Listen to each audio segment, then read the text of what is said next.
Hi friends, स्वागत आहे आपलं एका नवीन ब्लॉगमध्ये. चला तर आज मी तुम्हाला दाखवते अहिल्यानगर शहरमध्ये नागपंचमीच्या दिवशी खूप मोठी यात्रा भरते आणि याच यात्रेला पचंबा यात्रा असे म्हणतात. तर त्याबद्दलची तुम्हाला मी माहिती देते आणि ती यात्रा देखील दाखवते. तर व्हिडिओ शेवटपर्यंत नक्की पहा. तर हे पहा, व्हिडिओमध्ये आपण पाहू शकता मोठ्या कमानीतून आतमध्ये आल्यानंतर यात्रेची सुरुवात झालेली आहे. तर आत वेगवेगळ्या प्रकारचे स्टॉल आहेत, खेळायचे स्टॉल आहेत, खाण्यापिण्याचे स्टॉल आहेत, तसेच वेगवेगळे विक्रीचे खरेदी आयटम आहेत, अजून खेळण्या आहेत लहान मुलांसाठी, आनंद मेळावा भरतो. तर तुम्ही पाहू शकता व्हिडिओमध्ये. चला तर मी तुम्हाला माहिती सांगते. अहिल्यानगर शहरात नागपंचमीच्या दिवशी साजरी होणारी पचंबा यात्रा ही एक अत्यंत प्रसिद्ध, ऐतिहासिक आणि तसेच पारंपरिक यात्रा आहे. ही यात्रा अहिल्यानगर शहरात नालेगाव परिसरामध्ये ऐतिहासिक वारुळाचा मारुती म्हणून मंदिर आहे, त्याच्या आसपासच्या परिसरामध्ये भरते. तसेच श्रावण शुद्ध पंचमी म्हणजेच नागपंचमीच्या दिवशी ही यात्रा भरत असल्याने या पंचमी तिथीशी संबंधित असल्यामुळे या स्थानिक भाषेत या यात्रेला पचंबा यात्रा असे म्हटले जाते. वारुळाचा मारुती या मंदिरात वारुळाची आख्यायिका भाविकांच्या श्रद्धेचे केंद्र आहे.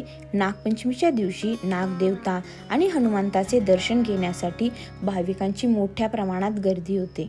या दिवशी मंदिरात विशेष धार्मिक विधी, महापूजा आणि आरतीचे आयोजन केले जाते.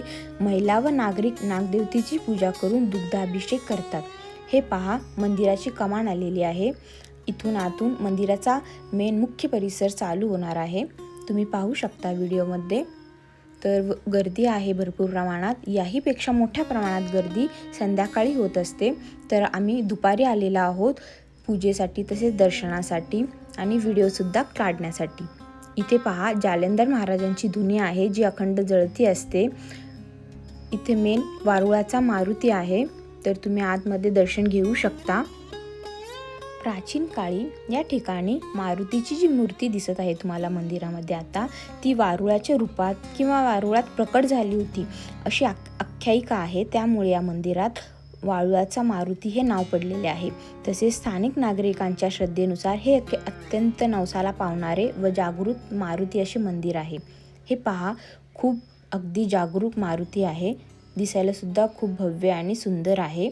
तर अशा प्रकारे आम्ही मारुतीरायांचं दर्शन घेऊन पुढे निघालेलो आहोत.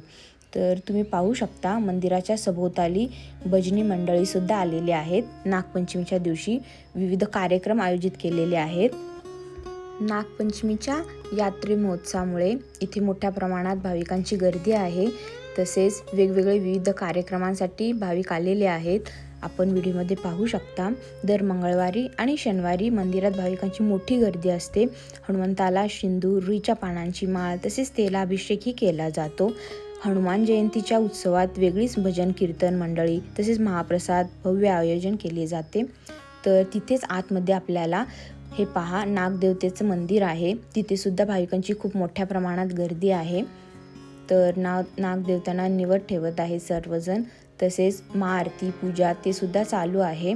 आणि राम लक्ष्मण तसेच विठ्ठल रुक्मिणी अशी वेगवेगळी मंदिरं सुद्धा छोटे छोटे आतमध्ये आहेत. त्यामुळे आपल्याला एका वेळेस भरपूर सारे मंदिरांचे दर्शन घेण्याचा लाभ भेटतो. मंदिराचा परिसर शांत, आध्यात्मिक वातावरणाने अगदी समृद्ध झालेला आहे. काल परत्वे मंदिराचा जीर्णोद्धार करून भव्य व सुंदर स्वरूप देण्यात आलेले आहेत. म्हणून आताचे हे मंदिर खूप सुंदर दिसत आहे, कारण ह्याचा आता जीर्णोद्धार झालेला आहे.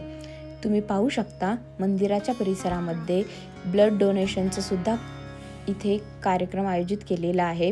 नागपंचमीच्या दिवशीच हे वातावरण खूप भव्य आणि सुंदर असं उत्साहित झालेलं आहे.